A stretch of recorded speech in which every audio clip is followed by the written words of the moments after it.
امروز میریم برای آماده سازی یه غذای خوشمزه ایرانی. امیدوارم خوشتون بیاد و لذت ببرین.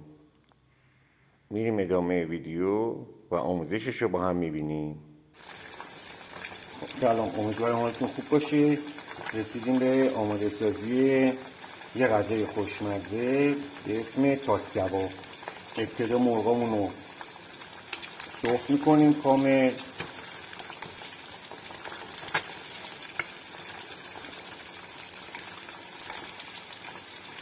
سرخ که شد میریم مرحله بعد بهتون نشون میدم. خب بعد از اینکه پیازمون سرخ شد مرغامون رو اضافه میکنیم داخل ظرف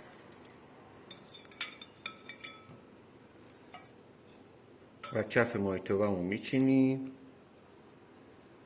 همونطور که تو ویدیو میبینیم.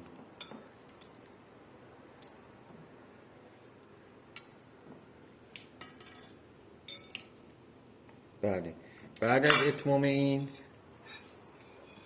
میریم سراغ هویجامون رو اضافه میکنیم به مرغمون.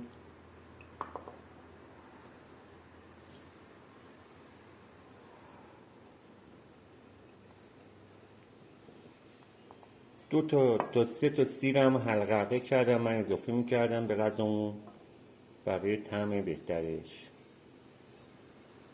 حالا نوبت به بهمون میرسه. بهامون رو همونطور که میبینید من برش دادم.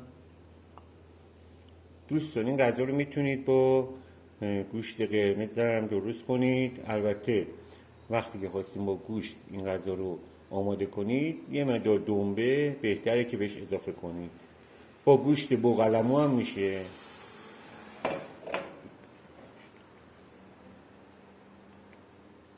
سیب زمینی ها رو اضافه میکنیم.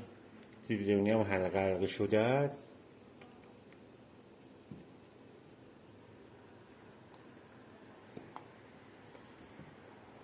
و نوبت به پیازمون میرسه.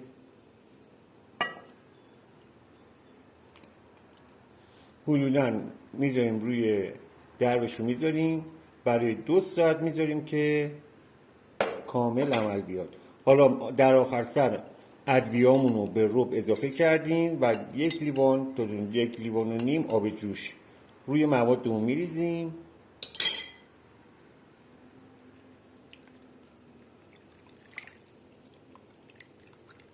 عالی.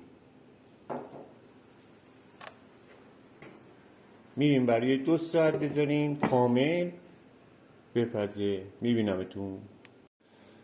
خب دوستان، حدوداً بعد از 2 ساعت زمان غذای ما آماده شد. تاس کباب فوق العاده خوشمزه همونطور که میبینید، به هویج، سیب زمینی، پیاز و مرغ.